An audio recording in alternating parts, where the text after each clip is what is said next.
Olá pessoal do Instituto Bíblico Shema. Gente, na lição 3 do módulo 2, a última parte da lição, a gente falou sobre a questão do verbo, né? Jesus como verbo encarnado. E é sempre interessante fazer essa colocação, né? Lembrar que no Antigo Testamento o verbo aparece em forma de teofania. Teofania é a aparição humana do Eterno. Então, lá é o verbo em teofania, é a aparição humana de forma rápida, em tempo muito breve. Na sua concepção, quando ele nasce, então, é o verbo encarnado, tá? Para você não confundir o verbo teofania, aparecimento rápido, com o verbo encarnado.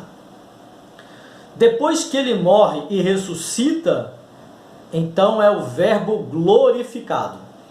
Agora, esse vídeo na verdade não chega a ser nenhuma videoaula, é apenas um comentário de uma curiosidade que eu achei muito interessante, que eu quero compartilhar com vocês, acerca do verbo. Só que quando eu falo de verbo agora, não estou falando mais do verbo por esse ponto de vista que eu acabei de apresentar. Eu quero falar sobre o verbo do ponto de vista da língua portuguesa. O verbo que é a palavra que se conjuga em todos os tempos. Vou usar um exemplo. O verbo, aqui no computador, o verbo ser, né? No presente. Eu sou, tu és, ele é, nós somos, vós sois, eles são. Então, eis aí o verbo sendo conjugado no presente, né? O que é o verbo? O verbo é a palavra que dá origem e que se conjuga em todos os tempos.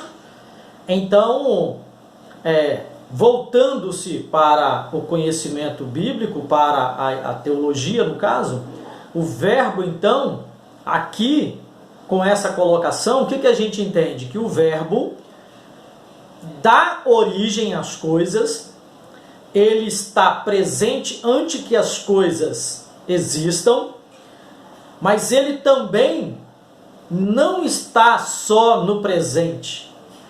Ele se adequa, ele trabalha, ele age em todos os tempos, porque ele está presente, ele se conjuga em todos os tempos. Né? Usando a gramática da língua portuguesa, a conjugação verbal, nós temos o verbo no presente, que eu acabei de citar, temos o verbo no futuro, que é eu serei, tu serás, ele será, nós seremos, vós sereis e eles serão.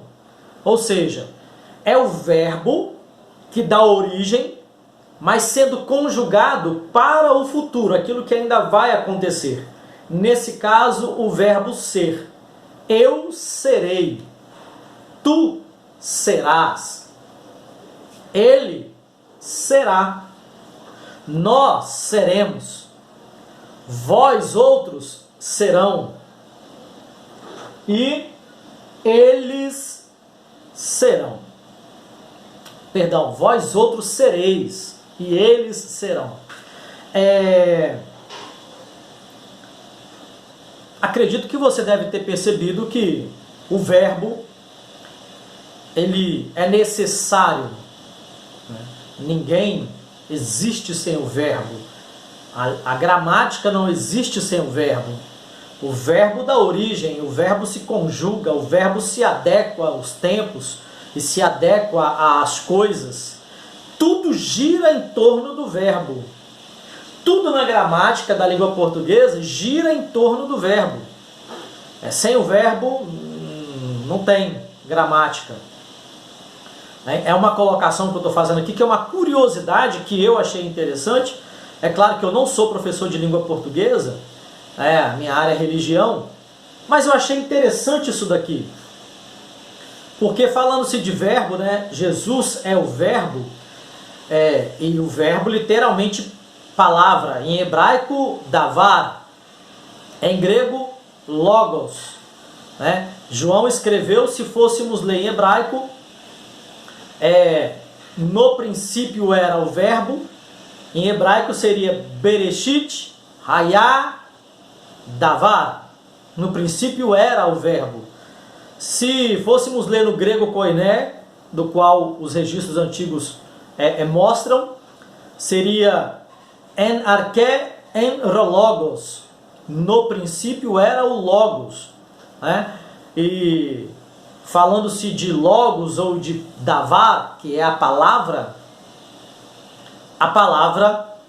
aponta para o verbo que dá origem, tudo gira em torno dele, e ele se adequa, e ele compõe, ele cobre as brechas, ele une as palavras, ele dá sentido às palavras, ele dá sentido à frase, ele dá sentido ao texto, ele dá sentido a toda a composição de escrito, enfim, né, de gramática e tal.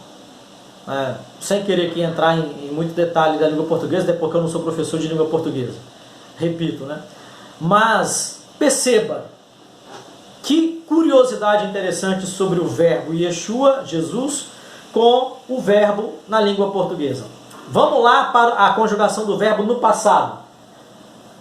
Eu fui, tu foste, ele foi, nós fomos, vós fostes e eles foram. Legal, né? Muito interessante. O verbo, ele consegue mover todas as coisas ao seu redor, ele consegue manter em harmonia todas as palavras ao seu redor, ele consegue conectar as palavras, transformando frases, textos, parágrafos, né? Enfim, o verbo liga tudo, gira em torno de tudo, todas as coisas giram em torno dele, e ele dá sentido a todas as palavras, a todas as frases, enfim. E o verbo se conjuga no presente, no futuro, no passado, nada foge ao verbo. Ok. Uma outra curiosidade dentro dessa reflexão é que o verbo não se conjuga apenas a um indivíduo. Ele se conjuga a um indivíduo, sim, mas não só. Exemplo, eu sou, eu fui, eu serei. Aí alguém pode ficar egoísta, egocêntrico e dizer, o verbo é para mim.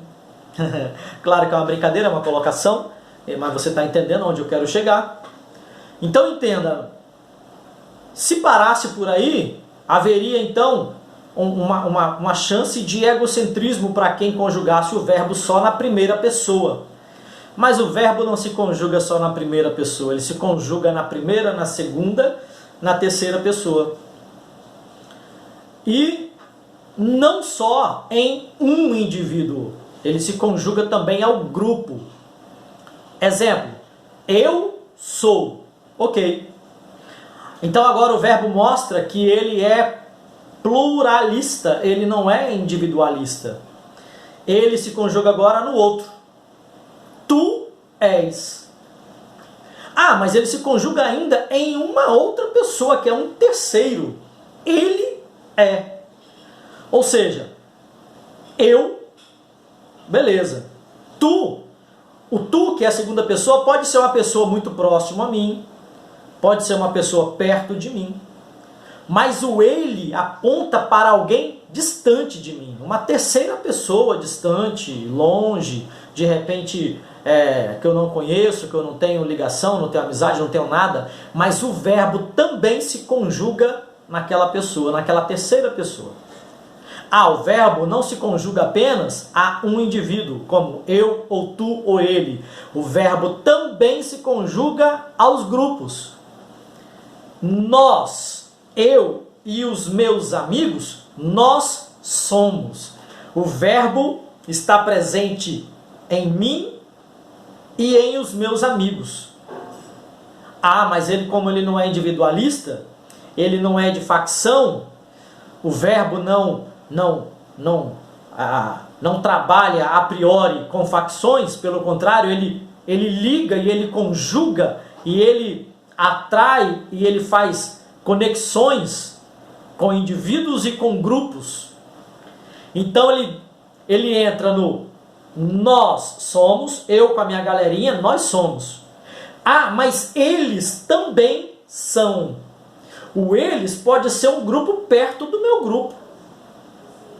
Mas ele também se conjuga no vós. Vós sois, é um terceiro grupo, né? Ou vós perto e eles são, enfim, né? Da forma que você entender melhor. Mas a ideia aqui é de que o verbo não se conjuga a um indivíduo só e nem a um grupo só. Porque a função do verbo é trabalhar ligando as palavras, os indivíduos, grupos, né? Então o verbo existe para isso. Espero que você tenha gostado da reflexão. É uma colocação para você apenas ter uma mente um pouco mais aberta acerca do verbo Yeshua, né? Aí você poderia perguntar, Gilberto, é isso mesmo que eu estou entendendo? Você está querendo dizer que Yeshua ele não age em individualidade, com peculiaridade, com facção, com divisão? Não. Ele trabalha o indivíduo só? Trabalha. Ele salva uma pessoa só? Salva. Ele liberta uma pessoa só? Liberta. Ele cura uma pessoa só? Cura. Ele faz um monte de coisa na vida de uma pessoa só? Sim. Mas não com exclusividade, porque ele não é exclusivista. E ele não é individualista, ele é pluralista. Pluralista quer dizer que ele age em um, mas age também em vários. Então Yeshua, ele vai atrás de um, mas ele também vai atrás de vários. Ele age no meio de um grupo, eu e os meus amigos, sim, mas ele também age naquele grupo ali com os amigos deles. Ele age naquele outro grupo mais distante com os amigos. Nós, vós, eles. Eu, tu, ele. O verbo existe para conectar, para ligar, para unir. E fazendo isso, ele transforma todo esse agrupamento em um texto único. Ok? Grande abraço a todos.